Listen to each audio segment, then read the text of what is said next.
avant qu'il ne rende la vue à l'aveugle. Un archange était descendu pour enchaîner l'ange déchu qui avait corrompu la terre entière. Dans un désert calciné et oublié nommé d'Udiel, Raphaël ensevelit Azazel, un être primordial, sous une masse de roches déchiquetées et dans l'obscurité la plus absolue. La création était submergée par le mal. Des géants sanguinaires dévoraient la chair humaine. Le sang s'infiltrait dans le sol comme une nappe d'eau maudite. Les âmes des innocents massacrés criaient justice vers les cieux. Le Créateur dépêcha alors 4 archanges. Raphaël reçut la mission la plus périlleuse de toutes. Des siècles plus tard, son destin l'amènerait à guider un jeune homme nommé Tobie sur des chemins mortels. Il pourchasserait un démon, Asmodée, sur des centaines de lieues pour l'enchaîner dans l'implacable désert égyptien. Il insufflerait la vie dans les corps démembrés de martyrs déchiquetés par la torture romaine, rassemblant leurs lambeaux de chair pour les rendre entiers. C'est lui qui agitait les eaux curatives de la piscine de Bethesda à Jérusalem tandis que le Christ foulait la terre. La Venise médiévale érigea 9 autels en son honneur. En Nubie, on le peignait piétinant des cohortes de démons. Des hôpitaux s'étendant sur 3 continents portaient son nom comme un gage de guérison. Et après le déluge, lorsque l'un des derniers géants tua le Léviathan, cette créature marine que Dieu avait dépêchée pour anéantir ce même géant, Raphaël dut descendre une fois de plus. Le combat fut d'une violence inouïe. Le géant finit par se volatiliser dans les ténèbres. Son nom signifie « Dieu guérit ». Voici son histoire complète. Vous êtes sur Histoire biblique Inédite TV, où nous mettons au jour les récits que les Écritures mentionnent à peine. Si vous souhaitez découvrir davantage de ces fragments cachés de la Bible, abonnez-vous sans tarder et activez la cloche de notification. Et surtout, restez avec nous jusqu'à la fin de ce documentaire, car vous allez découvrir pourquoi la guérison exige parfois un enchaînement, comment un seul ange a modifié le cours de l'histoire humaine, et ce que l'histoire de Raphaël nous révèle sur la nature insondable de la miséricorde divine. Commençons. Bien avant l'histoire que vous êtes sur le point d'entendre, la terre sombrait sous un déluge de mal. Non pas la simple méchanceté inhérente à l'humanité, mais une corruption qui provenait du ciel lui-même. Le texte antique connu sous le nom de livre d'Enoch nous révèle l'origine de cette catastrophe. Il est fondamental que vous saisissiez cette séquence, car elle éclaire la véritable identité de Raphaël et la raison pour laquelle Dieu le chargea, bien plus tard, de sa mission la plus célèbre. Tout commença avec les anges appelés les veilleurs. Ce furent des êtres saints, initialement envoyés par Dieu pour observer l'humanité. Mais à force de contempler les filles des hommes, quelque chose se dérégla dans leur nature. L'observation se transforma en désir interdit. Le désir devint une obsession dévorante. Et l'obsession dégénéra en rébellion ouverte. 200 anges, menés par Shemasa et Azazel, descendirent sur le mont Hermon et jurèrent un serment solennel. Le livre d'Enoch relate leur pacte maudit, ils abandonneraient leur position céleste, prendraient des épouses humaines et vivraient comme des hommes sur la terre. Ce fut une transgression d'une portée cosmique, destinée à faire voler le monde en éclats. Mais le véritable désastre vint des connaissances funestes qu'ils dispensèrent. Azazel devint le grand instructeur de la perversion. Il montra aux hommes comment forger des épées, des couteaux, des boucliers rutilants et des cuirasses sophistiquées. La guerre, qui avait été auparavant rudimentaire et limitée, devint alors un abattage organisé et méthodique. Il enseigna également aux femmes les arts subtils du maquillage et de la joaillerie, introduisant la vanité et la séduction comme outils de manipulation. Pire encore, il révéla la sorcellerie, l'astrologie et la divination. Des secrets qui devaient rester confinés aux cieux étaient désormais mis en pratique par des mains humaines. Les conséquences furent véritablement catastrophiques. Les unions impies entre les anges déchus et les femmes humaines engendrèrent une progéniture appelée les Néphilim, les géants. Ces créatures prirent des proportions gigantesques, et leur appétit grandit à la même vitesse. Ils dévorèrent tout ce que l'humanité pouvait produire. Lorsque les réserves de nourriture s'épuisèrent, ils se tournèrent vers l'humanité elle-même. Le livre d'Enoch rapporte qu'ils commencèrent à dévorer la chair humaine. Le sang s'infiltra dans le sol. La violence devint la seule langue comprise par tous. Les âmes des victimes massacrées élevèrent leurs plaintes vers le ciel. Leur voix montait sans interruption, incapable de se taire, car l'horreur sur terre ne cessait jamais. Finalement, Dieu abaissa son regard. Selon le livre d'Enoch, Dieu convoqua ses principaux archanges, Michel, Gabriel, Uriel et Raphaël. Ces 4 descendirent de la salle du trône et contemplèrent le carnage d'en bas. Ils virent l'œuvre d'Azazel. Ils virent le sang, la corruption se propageant comme une peste sur toute la création. Ils firent leur rapport complet à Dieu et demandèrent ce qui devait être fait. La réponse divine vint sans délai. Chaque archange reçut une tâche précise, à la mesure du péril. Uriel devait avertir Noé du déluge imminent. Gabriel avait pour mission d'inciter les géants à l'autodestruction en les poussant à la guerre civile. Michel devait enchaîner Shemasa et les autres veilleurs déchus de chaînes éternelles. Et Raphaël reçut l'assignation la plus risquée, traquer Azazel en personne. Le livre d'Enoch ne nous dit pas combien de temps il fallut à Raphaël pour le trouver. Nous ignorons s'il y eut un affrontement titanesque ou si Azazel se rendit en voyant arriver l'un des 7 archanges qui se tiennent devant le trône de Dieu. Ce que nous savons, c'est ce qui se produisit lorsque Raphaël mit la main sur lui. Dans ce désert désolé, appelé du Diel, Raphaël ligota Azazel, pieds et poings. Ce n'était pas un acte symbolique. C'était un archange immobilisant physiquement un autre ange qui avait ruiné la création. Raphaël le traîna sur le sable brûlant jusqu'à un lieu déterminé. Là, il déchira la terre elle-même. Le livre d'Enoch décrit les détails avec une précision terrifiante. Raphaël précipita Azazel dans la crevasse. Il amassa ensuite des roches brutes et déchiquetées sur l'ange déchu. Des pierres tranchantes destinées à couper et à écraser. Puis il recouvrit le tout d'une ténèbre absolue. Non pas une obscurité ordinaire, mais une épaisseur si complète qu'Azazel ne reverrait jamais la lumière, jusqu'au jour du jugement où il serait jeté dans le feu. Azazel, qui avait marché librement, qui avait enseigné la méchanceté et rempli la terre de sang, était maintenant pris au piège, enterré, réduit au silence. Et c'est là que cette mission révèle un aspect crucial de Raphaël. Le livre d'Enoch explique que Dieu l'envoya non seulement pour emprisonner Azazel, mais pour guérir la terre que les anges déchus avaient corrompue, pour proclamer la guérison afin que l'humanité puisse survivre. En hébreu, le nom Raphaël signifie « Dieu guérit ». Et nous voyons maintenant pourquoi il fut choisi pour cette tâche particulière. Il ne guérit pas la terre par la médecine ou les miracles. Il la guérit en retirant l'infection à sa source. En enchaînant celui qui avait appris à l'humanité comment se détruire. La guérison passa par l'enchaînement. C'était un seul et même acte. Ceci établit un principe fondamental de l'identité de Raphaël qui résonnerait dans chacune de ses missions futures. Il n'était pas seulement le guérisseur des corps. Il était le guérisseur de la corruption elle-même. Il purifiait ce que les démons avaient souillé. Il restaurait ce que le mal avait brisé. Et si nécessaire, il ligotait ceux qui menaçaient la création de Dieu. La terre commença à se rétablir. Les connaissances qu'Azazel avait répandues prendraient des générations à s'estomper. Mais le professeur lui-même était réduit au silence, emprisonné sous des roches acérées, enveloppé de ténèbres, en attendant un jugement encore lointain de milliers d'années. Des siècles s'écoulèrent. Les empires naquirent et s'écroulèrent. L'humanité se reconstruisit tant bien que mal. Puis, à une autre époque et dans un autre lieu, Dieu allait envoyer Raphaël pour une nouvelle mission. Un autre démon à maîtriser, une autre prière désespérée à exaucer. Mais cette fois, personne ne le reconnaîtrait. Des siècles après que Raphaël eut emprisonné Azazel sous les roches du désert, un homme nommé Tobie vivait dans la capitale assyrienne, Ninive. C'était un Israélite, faisant partie d'un peuple conquis et contraint à l'exil loin de sa terre. Alors que les autres autour de lui transigeaient et s'inclinaient devant des dieux étrangers, Tobie maintint sa foi avec une ferveur inébranlable. Il donnait de l'argent aux pauvres et risquait sa vie pour enterrer les Israélites exécutés, lorsque tout le monde était paralysé par la peur. Un soir, épuisé après avoir enterré une nouvelle victime, Tobie s'allongea pour dormir à l'extérieur près d'un mur. La nuit était chaude et il négligea de se couvrir le visage. Des moineaux nichaient dans le mur au-dessus de lui. Pendant qu'il dormait, les oiseaux déféquèrent directement dans ses yeux. Les fiondes provoquèrent l'apparition de taches blanches sur sa vision. Tobie devint complètement aveugle. 4 années s'écoulèrent dans les ténèbres. Son épouse, Anna, devint la pourvoyeuse de la famille, tandis que Tobie restait désarmé à la maison. L'homme qui avait été jadis respecté et indépendant dépendait désormais des autres pour tout. Les disputes éclataient. La pauvreté les écrasait. Finalement, le fardeau devint insupportable et Tobie pria, suppliant Dieu de le laisser mourir. Le même jour, dans la ville d'Ecbatane, à des centaines de kilomètres de là, une jeune femme nommée Sarah était également en prière. Elle avait été mariée 7 fois. Avant qu'aucune de ces unions ne puisse être consommée, chacun de ses maris avait été assassiné par un démon nommé Asmodée.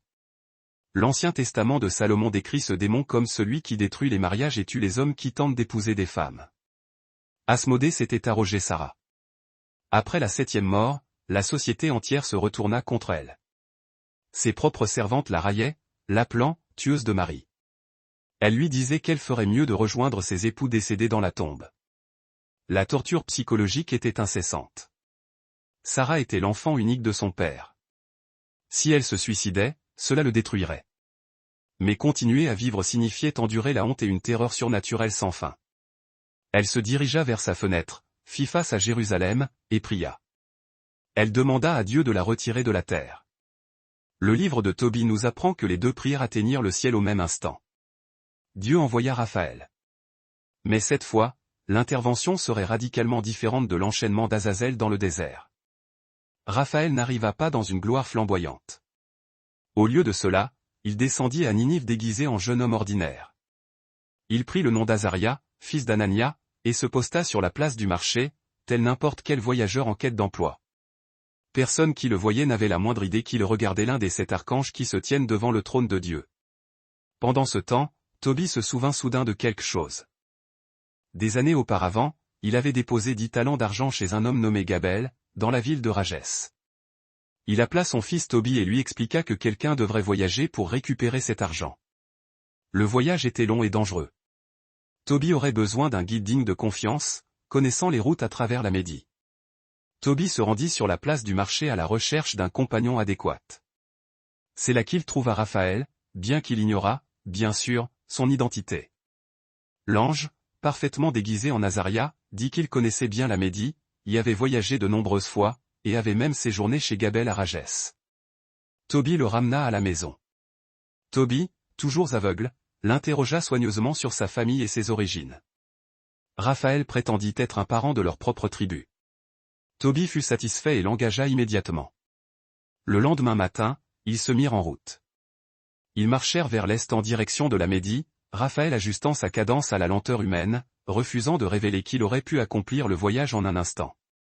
À l'approche du soir, ils atteignirent le fleuve Tigre et établirent leur campement. Tobie descendit pour se laver les pieds dans l'eau. Un énorme poisson surgit soudain des profondeurs et tenta d'engloutir son pied. Tobie hurla. Raphaël fut là instantanément, criant à Tobie de saisir le poisson et de le tenir fermement. Ensemble, ils traînèrent la créature massive sur la rive. Puis Raphaël donna des instructions étranges. Découpe le poisson et retire son cœur, son foie et sa vésicule biliaire. Garde ses organes précieusement, car ils pourraient servir de remède. Le reste, nous le ferons rôtir et le mangerons. Ils continuèrent leur voyage les jours suivants. Finalement, la curiosité de Tobie prit le dessus et il demanda quel usage médical possible pouvait avoir des organes de poisson. Raphaël, sachant exactement les défis qui les attendaient, expliqua que si un démon ou un esprit maléfique troublait quelqu'un, brûler le cœur et le foie comme encens chasserait l'esprit pour toujours. La bile, ajouta-t-il, pouvait guérir quelqu'un qui avait des taches blanches sur les yeux. Tobie portait désormais les armes exactes nécessaires aux batailles futures, bien qu'il ne le sût pas encore. Alors qu'ils approchaient d'Ecbatane, Raphaël mentionna négligemment qu'il logerait chez un homme nommé Raguel, un parent de Tobie. Raguel avait une fille, Sarah. Selon la loi de Moïse, Tobie avait le droit de l'épouser. Le livre de Tobie rapporte que Tobie paniqua immédiatement. Il avait entendu les rumeurs concernant cette femme. Cette Marie, tous morts lors de leur nuit de noces, tués par un démon. Tobie était le fils unique de ses parents. S'il mourait comme les autres, le chagrin les tuerait. Il n'avait pas d'autres enfants. Raphaël, qui avait déjà enchaîné le chef de tous les anges déchus, dit à ce jeune homme effrayé de ne pas avoir peur. Écoute attentivement. Lorsque tu entreras dans la chambre nuptiale ce soir, prends les organes de poisson et brûle-les avec de l'encens. Le démon sentira la fumée et s'enfuira. Il ne reviendra jamais. Fais-moi confiance. Ces instructions données sur la route, ils continuèrent jusqu'à la maison de Raguel. Lorsque Raguel apprit que ses visiteurs appartenaient à la famille de Tobie à Ninive, il pleura de joie en voyant le fils de son parent. Mais lorsque Raphaël proposa que Tobie épouse Sarah, l'expression de Raguel changea. Le livre de Tobie préserve son honnêteté douloureuse. Il avait donné Sarah en mariage à cet homme. Chacun était mort la nuit où il était entré dans sa chambre. Mais selon la loi, Sarah appartenait à Tobie par droit d'héritage. Le contrat de mariage fut rédigé immédiatement.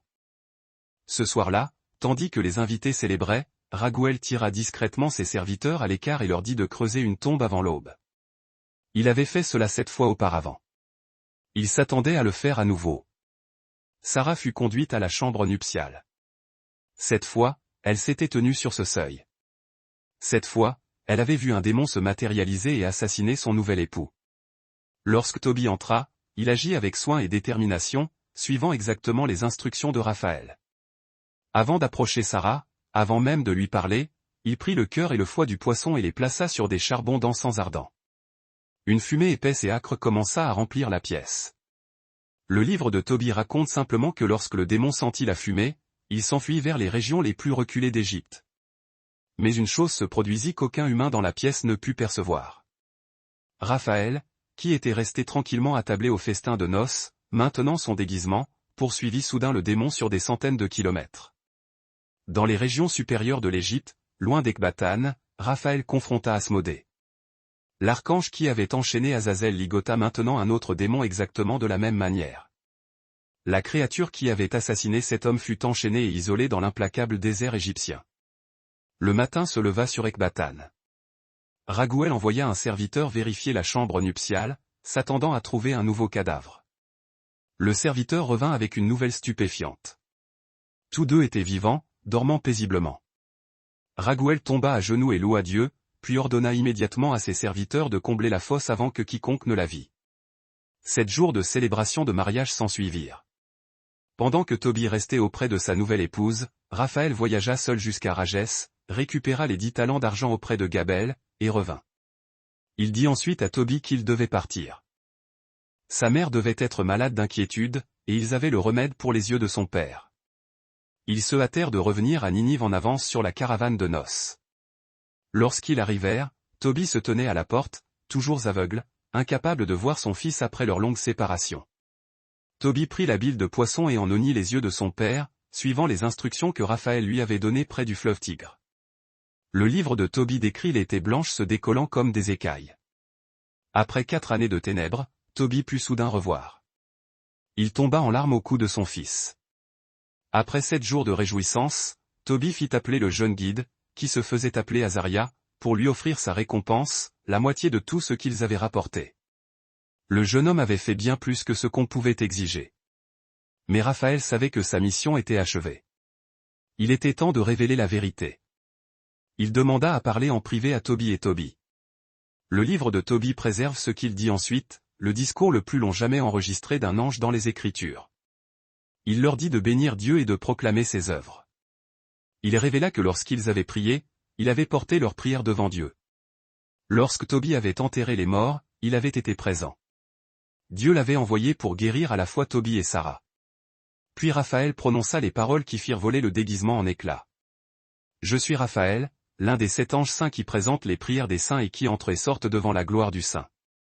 Le livre de Toby rapporte qu'ils tombèrent à terre, saisis par la terreur. Le jeune homme qu'ils avaient embauché, le voyageur avec qui ils avaient mangé, le guide à qui ils avaient payé un salaire. C'était un archange qui se tenait devant le trône de Dieu. Il leur dit de rendre grâce à Dieu. Puis il dit simplement qu'il retournait vers celui qui l'avait envoyé. Le livre de Toby rapporte qu'alors qu'il regardait depuis le sol, toujours prosterné dans la peur et l'émerveillement, Raphaël abandonna complètement sa forme humaine et remonta vers le ciel. Ils ne le virent plus. L'archange qui avait marché sur des routes poussiéreuses au rythme humain, qui avait appris à un jeune homme à pécher, et qui avait semblé si ordinaire et insignifiant, avait disparu. Mais un aveugle pouvait voir.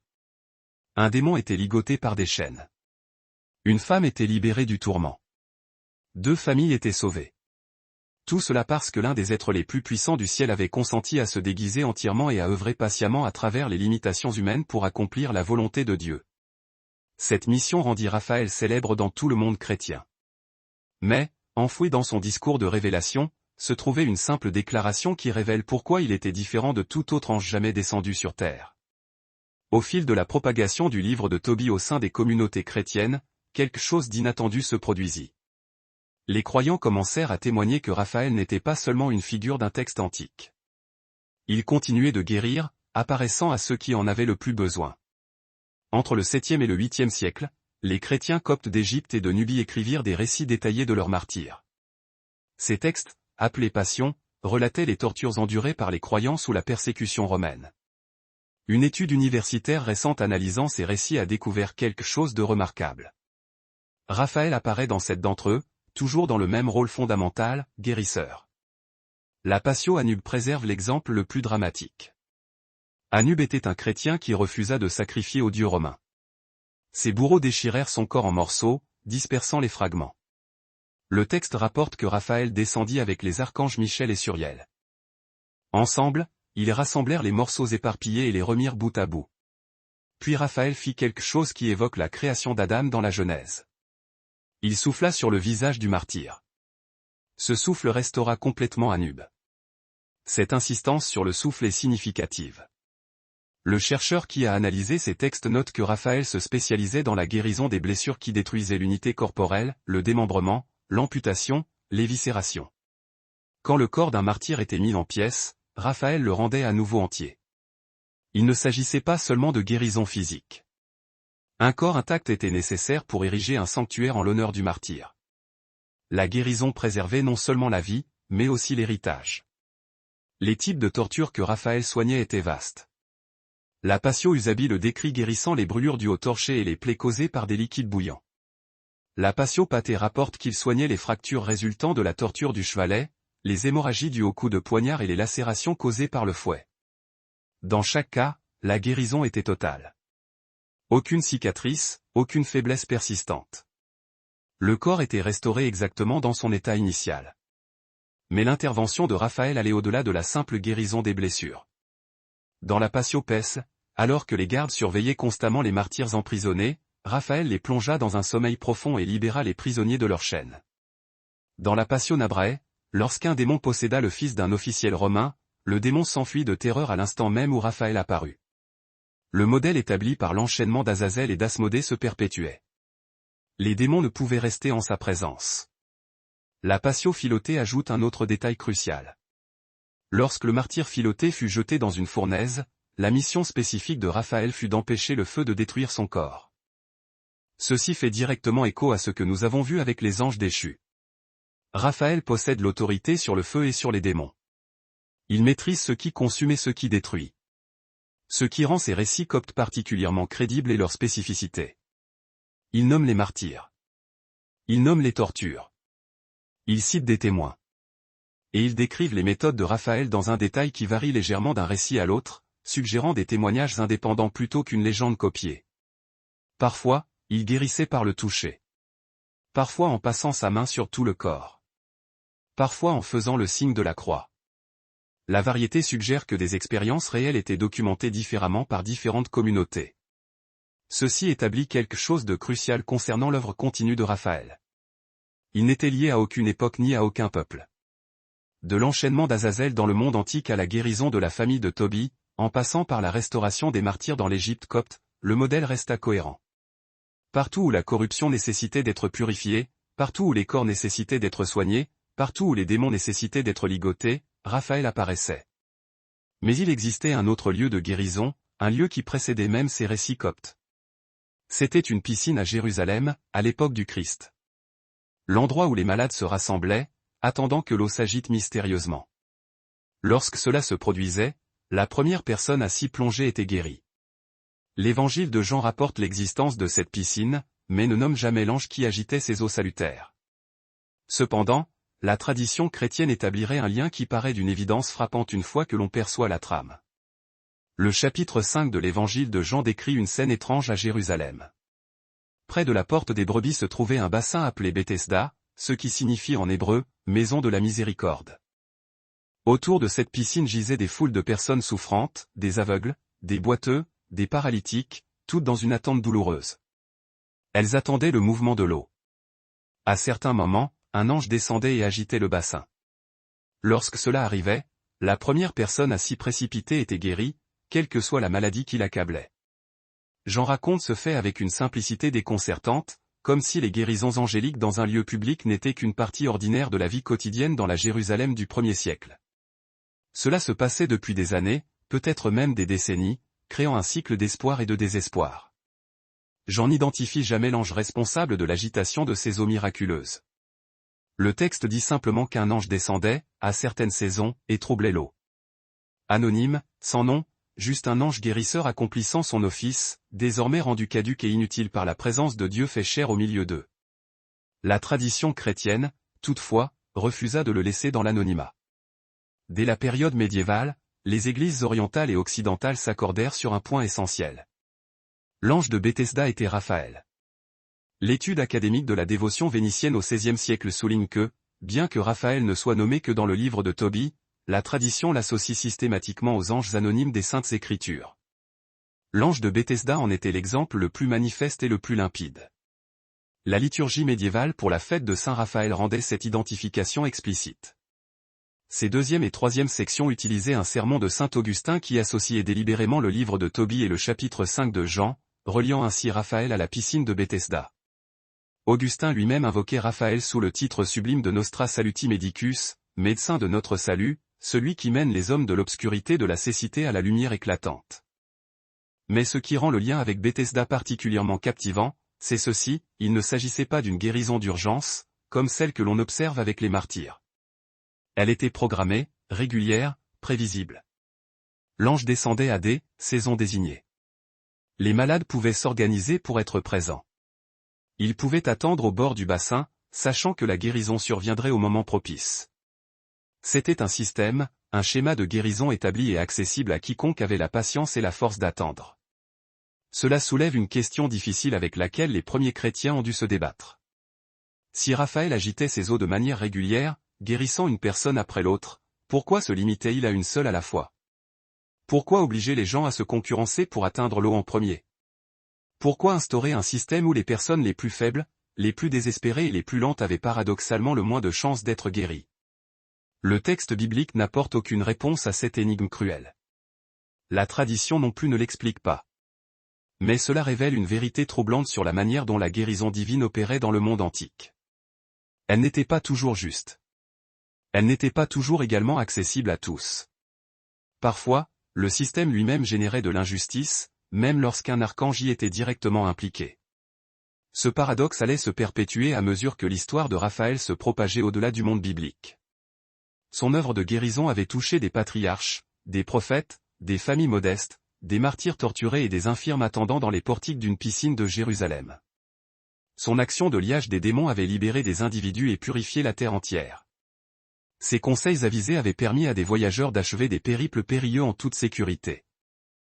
Mais tout cela s'était déroulé dans le monde antique, à l'époque biblique et durant les premiers siècles du christianisme naissant. Que se passa-t-il lorsque le monde médiéval redécouvrit son récit? Comment les chrétiens vivant dans des lieux éloignés de Jérusalem et de l'Égypte allaient-ils réagir en découvrant cet ange guérisseur qui ligotait les démons et restaurait les corps brisés? La réponse allait transformer des villes entières. Alors que le christianisme s'étendait de Jérusalem à travers le monde méditerranéen et jusque dans les profondeurs de l'Afrique, l'histoire de Raphaël voyagea avec lui. Mais quelque chose d'inattendu survint. Des cultures différentes, confrontées à des défis diamétralement opposés, se tournèrent toutes vers cet ange particulier pour obtenir de l'aide et du soutien. L'église San Raphaël à Venise revendique une existence remontant au moins à 1131, bien que les légendes locales situent sa fondation dès le 7e siècle. En 1581, 9 hôtels dédiés à Raphaël étaient disséminés dans toute la cité lacustre. Une confrérie vouée à son culte avait été établie dès 1280. Pour une république maritime dont l'intégralité de l'économie reposait sur des navires en bois flottant sur l'eau salée, cette dévotion n'était pas le fruit du hasard. C'était une stratégie de survie vitale. Une étude académique sur la religion vénitienne au XVIe siècle explique pourquoi les Vénitiens croyaient fermement que Raphaël était capable de retenir les esprits maléfiques qui causaient les tempêtes et les dangers pour les voyageurs. Chaque galère quittant la lagune faisait face aux caprices imprévisibles de la météo méditerranéenne. Des coups de vent soudains pouvaient engloutir des navires chargés de soie et d'épices valant des fortunes inestimables. Les pirates hantaient les routes commerciales stratégiques. Une simple erreur de navigation signifiait une mort certaine sur les rochers côtiers. Lorsque votre époux ou votre fils passait si longs mois à naviguer vers Alexandrie ou Constantinople, on priait l'ange qui avait ramené Tobie sain et sauf à la maison, et enrichi. C'était de l'économie revêtue du manteau de la théologie. Avant chaque traversée, les familles se pressaient devant ces hôtels pour implorer sa protection. Au retour des navires, elles revenaient pour lui rendre grâce et témoigner. Ce rituel se répéta des milliers de fois au fil des générations, liant intrinsèquement la réussite commerciale de Venise à la protection perçue de Raphaël. Mais il y avait plus encore. Le fils de Tobie était parti pauvre de chez lui et était revenu riche, avec une épouse, et le remède qui guérit son père. Cette histoire résonnait profondément chez les familles de marchands qui envoyaient leurs fils pour de longs voyages de commerce, espérant les voir revenir enrichis et victorieux. Raphaël n'était pas seulement une assurance de survie. Il garantissait l'achèvement réussi et fructueux des périples périlleux. Quittons Venise et voyageons vers le sud et l'est, en remontant le Nil jusque dans les profondeurs de la Nubie, dans ce que nous appelons aujourd'hui le Soudan. Les royaumes chrétiens médiévaux y étaient confrontés à des réalités bien différentes du commerce maritime vénitien. Ils faisaient face à la guerre, à la pression incessante de l'Égypte musulmane au nord, et aux tribus païennes au sud. Leur foi existait sous un état de siège permanent, et leur Raphaël avait un visage complètement différent. L'église supérieure de Banganarti et l'église de Tami conservent des peintures murales qui montrent Raphaël dans un rôle que Venise n'a jamais mis en évidence. Il foule des démons sous ses pieds. Une image provenant de Tami, conservée aujourd'hui au musée copte du Caire, le montre debout sur une bête monstrueuse à 4 pattes, à la queue tordue et au corps recouvert d'écailles et d'ailerons. Il l'a transpercé de sa lance. Un homme barbu émerge de la gueule draconique de la créature, les mains levées en prière et en action de grâce. Raphaël vient d'abattre le monstre et de libérer l'homme qu'il s'apprêtait à dévorer. Cette fonction de dompteur de démons était traditionnellement dévolue à l'archange Michel dans l'art chrétien occidental. Mais l'analyse savante des peintures murales nubiennes révèle que Raphaël assumait ce rôle agressif et martial dans leurs églises. Une image le montre tenant une maquette d'église, le désignant clairement comme le protecteur des bâtiments. Une autre le représente avec une sacoche de médecin, combinant la guérison physique et la lutte contre les forces démoniaques. Les Nubiens savaient, grâce à leur propre texte de martyrs coptes, que cet ange avait guéri leurs ancêtres torturés. Désormais, ils avaient besoin qu'ils défendent leur sanctuaire contre les attaques spirituelles et matérielles incessantes. Ils peignirent ce dont ils avaient le plus besoin, un guerrier féroce qui ne se contentait pas de soigner les blessures, mais qui les prévenait en détruisant les menaces démoniaques avant même qu'elles ne puissent frapper. Ce qui est frappant, c'est que Venise et la Nubie ont développé ces accentuations de manière totalement indépendante. Le même ange, mais des représentations radicalement différentes. Venise le peignait guidant de jeunes voyageurs le long des routes maritimes. La Nubie le peignait transperçant des dragons au combat. Pourtant, les deux visions reflétaient des traditions bibliques authentiques. Il avait guidé Tobie en toute sécurité et il avait enchaîné Asmodée dans le désert, guide et guerrier, protecteur et lieur de démons. Les cultures mettaient simplement l'accent sur ce que leurs circonstances immédiates exigeaient. Au-delà de ces deux régions, des hôpitaux médiévaux à travers l'Europe et l'Afrique commencèrent à porter son nom.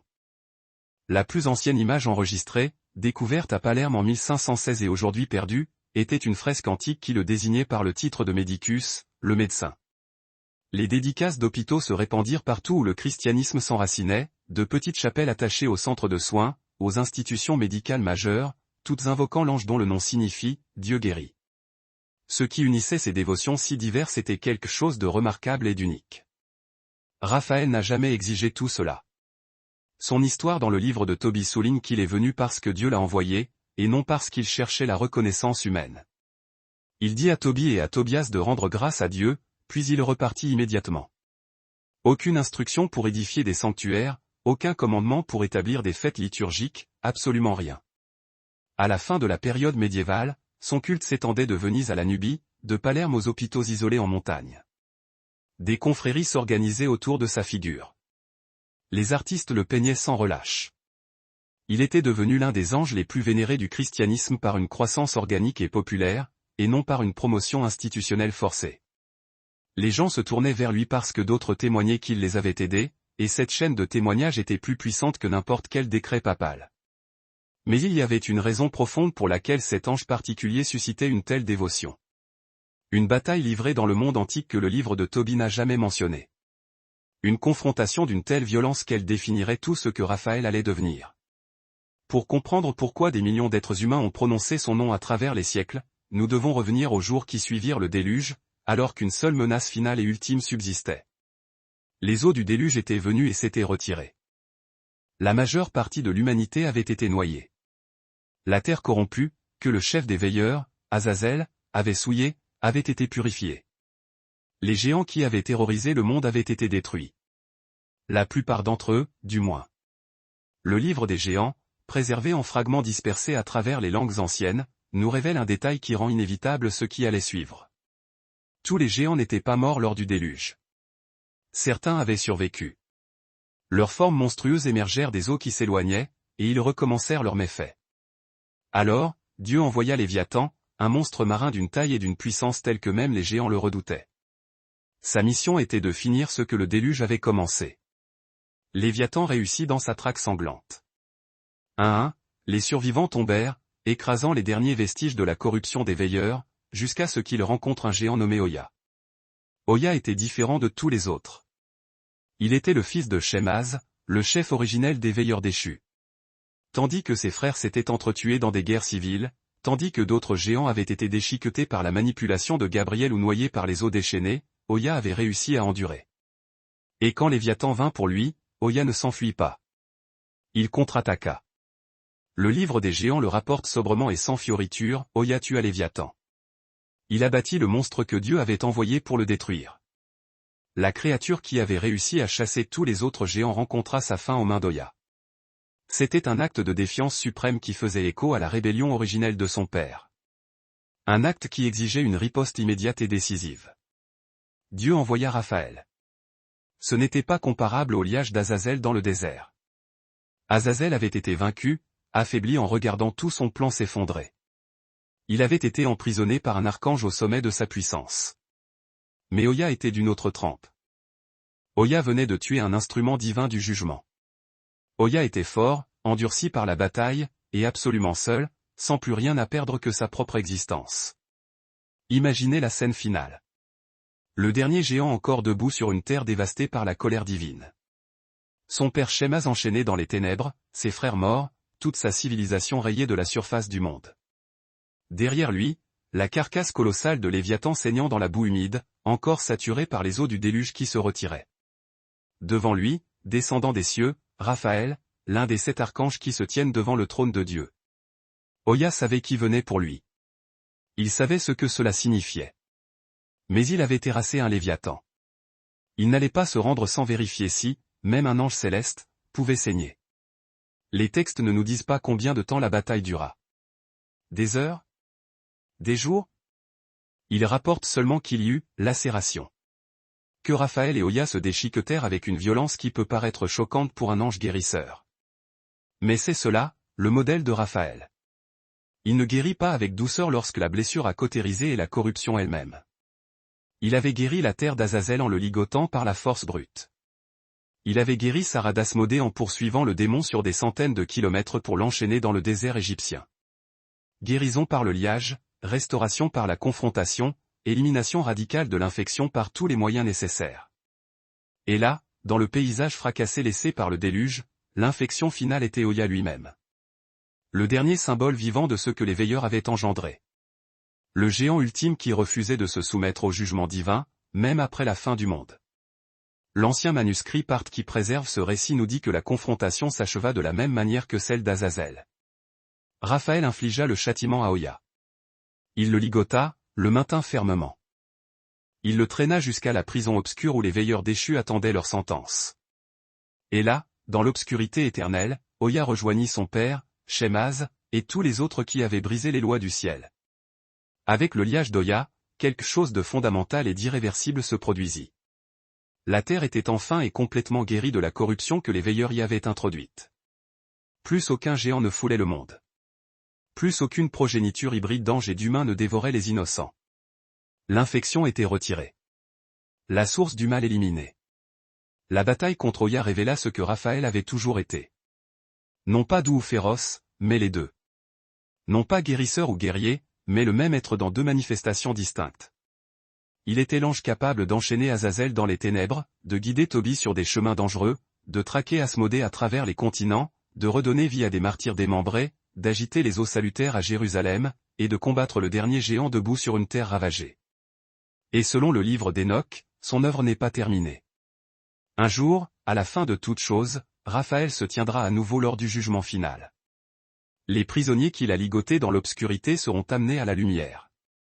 Azazel fera face au feu qu'il a autrefois enseigné à maîtriser à l'humanité. Les veilleurs déchus recevront leur sentence définitive. Et Raphaël, qui a guéri la terre une première fois par la violence nécessaire, regardera Dieu la guérir complètement et pour toujours. Jusque-là, son nom résonne à travers les continents, les langues et les siècles d'histoire. Raphaël, Dieu guérit. Et il le fait par les mains de l'ange qui n'a jamais oublié que la guérison exige parfois de lier et d'éliminer ceux qui refusent obstinément d'être rendus à l'intégrité. Vous venez d'assister au récit complet de Raphaël, l'ange qui a guéri à la fois par la violence et la tendresse. Si cela a ouvert vos yeux sur les profondeurs cachées des Écritures, aimez cette vidéo, partagez-la avec quelqu'un qui a besoin d'entendre cette histoire, et abonnez-vous à Histoires Bibliques Inédites TV pour découvrir d'autres récits oubliés par le monde. Votre prochaine histoire inédite vous attend. Choisissez en une maintenant.